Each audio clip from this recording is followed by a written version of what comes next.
आजकल न्यूज में बहुत चल रहा है कि श्रीलंका अब दिवालिया हो चुका है। आप में से बहुत से लोगों ने तो उसके हालात के बारे में सुना होगा कि तेल बंद हो चुका है, खाने के सामान के रेट अब आसमान को छू नहीं रहे हैं, बल्कि उसे चीर कर उसके पार निकल गए हैं। लोग राष्ट्रपति के घर में घुस गए हैं, वहाँ की जिम में एक्सरसाइज कर रहे हैं, स्विमिंग पूल में नहा रहे हैं। अब दिवालिया होते आपने किसी कंपनी को सुना होगा, इंसान को सुना होगा, जिसका मतलब होता है कि वो कंपनी या इंसान बर्बाद हो चुका है। तो ऐसे में इसका मतलब ये भी हुआ कि देश भी बर्बाद हो चुका है। तो अब सवाल ये आता है कि एक बर्बाद देश में लोग रहते कैसे हैं। चलिए हम बताते हैं लोग कैसे रहते हैं, वो बाद में। पहले आपको बता दें कि जनता में निराशा का ये आलम है कि पिछले हफ्ते एक मां अपने 2 बच्चों के साथ नदी में कूद गई और इस तरह श्रीलंका में रोज किसी न किसी का दिल टूटता है। श्रीलंका में आर्थिक समस्या से पैदा हुआ राजनीतिक संकट अब और भी गहरा गया है। बिजली की किल्लत के चलते हो रही कटौती से उमस भरी रातों में नींद पूरी करना मुश्किल हो गया है। देश के दिवालिया होने और ईंधन की कमी के बाद बिजली गुल होने से लोगों की दिनचर्या बुरी तरह से प्रभावित हुई है। ऐसे हालातों में लोगों को अभी बहुत दिन गुजारने हैं। रोजमर्रा की चीजें पिछले महीने की तुलना में दोगुनी कीमतों पर मिल रही हैं। ऐसे माहौल में लोग अब लाचार महसूस कर रहे हैं। जरूरी दवा न मिलने से मौत। लोगों के बीच ये बात तेजी से फैली है कि देश के राजनीतिक और आर्थिक जगत के लोगों के चलते श्रीलंका की ऐसी हालत हुई है, लेकिन इसका सबसे बुरा असर निम्न मध्य और कामकाजी वर्गों पर पड़ रहा है। प्राइवेट अस्पताल तो किसी तरह अपना काम कर रहे हैं, लेकिन सरकारी अस्पतालों की हालत बुरी है। लोगों को जरूरी दवाइयां नहीं मिल रही, जिसकी वजह से उनकी मौत हो रही है। देश का हेल्थ केयर सेक्टर अब कई जीवन रक्षक दवाओं को खरीदने में सक्षम नहीं है। मई में पीलिया से ग्रस्त एक 2 दिन की बच्ची की मौत हो गई।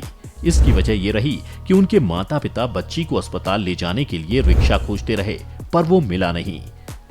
पेट्रोल गैस के लिए लंबी लाइनें। श्रीलंका के शहरों में इस समय ईंधन की किल्लत ऐसी है कि इसके लिए लगने वाली लाइन पूरे मोहल्ले के चारों ओर फैली हुई होती है। ये कतारें घटने के बजाय दिनों दिन फैलती ही जा रही हैं। इससे सड़कों पर जाम लग रहे हैं और कईयों का रोजगार बर्बाद हो रहा है। टुक टुक यानी ऑटो रिक्शा के ड्राइवर अपने 8 लीटर के टैंक के साथ लंबी कतारों में कई दिन बिताने को मजबूर हैं। इसलिए दोबारा लाइन में लगने से बचने के लिए उन्हें अपने साथ तकिया, कपड़ा और खाने पीने का सामान भी लेकर आना पड़ रहा है। परिवहन व्यवस्था चरमराई। देश की परिवहन व्यवस्था बुरी तरह से चरमराई हुई है। जो लोग कहीं आवाजाही भी कर रहे हैं तो उनका मुख्य सहारा बस और ट्रेन है, और इन बसों और ट्रेन की हालत ऐसी है कि भीड़ से कहीं ये बस ही न बैठ जाए। जवान लोग तो बाहर किसी तरह से लटक कर थोड़ी हवा खा लेते हैं, लेकिन भीड़ में दबे भीतर के लोग हवा के लिए हांफते रहते हैं। श्रीलंका दशकों से अपने पब्लिक ट्रांसपोर्ट सेक्टर में सही निवेश करने में नाकाम रहा है। वहीं कई लोग बसों और रिक्शा चालकों की मनमानी को लेकर शिकायत कर रहे हैं। बच्चों की पूरी पीढ़ी को प्रोटीन वाला खाना नसीब नहीं। हालत ये है कि श्रीलंका के ज्यादातर बच्चे लगभग बिना प्रोटीन वाले खाने पर जीने को मजबूर हैं। यह संकट इतना गहरा है कि इससे देश की माइक्रो इकोनॉमी से लेकर मॉलिक्यूल तक सभी चीजें प्रभावित हुई हैं। बच्चों के दिलो दिमाग, उनकी मांसपेशियों और हड्डियों को वो नहीं मिल पा रहा जिसकी उन्हें सख्त जरूरत है। देश में मिल्क पाउडर की अधिकांश जरूरत आयात से पूरी होती है, इसलिए बाजारों में बड़ी मुश्किल से मिल्क पाउडर दिखता है। संयुक्त राष्ट्र संघ अब श्रीलंका में कुपोषण और मानवीय संकट की चेतावनी दे रहा है। यहाँ के कई लोगों के लिए यह संकट महीनों से बना हुआ है। दाल भी बनी लग्जरी। कामगार लोगों के मोहल्लों में लोग मिलजुल कर खाना बनाने लगे हैं, ताकि बनाने में सबसे आसान चीजें जैसे चावल और नारियल का सांबोल तैयार हो सके। हालत यह है कि पूरे दक्षिण एशिया के इलाके में लोगों के खानपान का मुख्य आहार दाल भी एक लग्जरी की चीज बन गई है। श्रीलंका में कभी ताजा मछलियां भरपूर मात्रा में मिलती थीं और वे सस्ती भी होती थीं, लेकिन अब मछली पकड़ने वाली नावों का समुद्र में पहुंचना मुश्किल है, क्योंकि डीजल है ही नहीं। और जो मछुआरे मछली पकड़ सकते हैं वे अपने माल महंगे दामों पर होटल और रेस्टोरेंट में बेच रहे हैं। इनकी कीमत इतनी ज्यादा हो चुकी है कि ज्यादातर लोगों के लिए मछली खाना बूते की बात नहीं है। हालात इतने बिगड़े कैसे? अब एक सवाल ये भी आता है कि ये हालात आखिर वहां हुए कैसे। वैसे तो इसकी पूरी डिटेल वीडियो हमारे चैनल पर है, आप उसे देख सकते हैं। इसलिए अब आपको ये बताते हैं कि ये हालात इतने बिगड़े कैसे।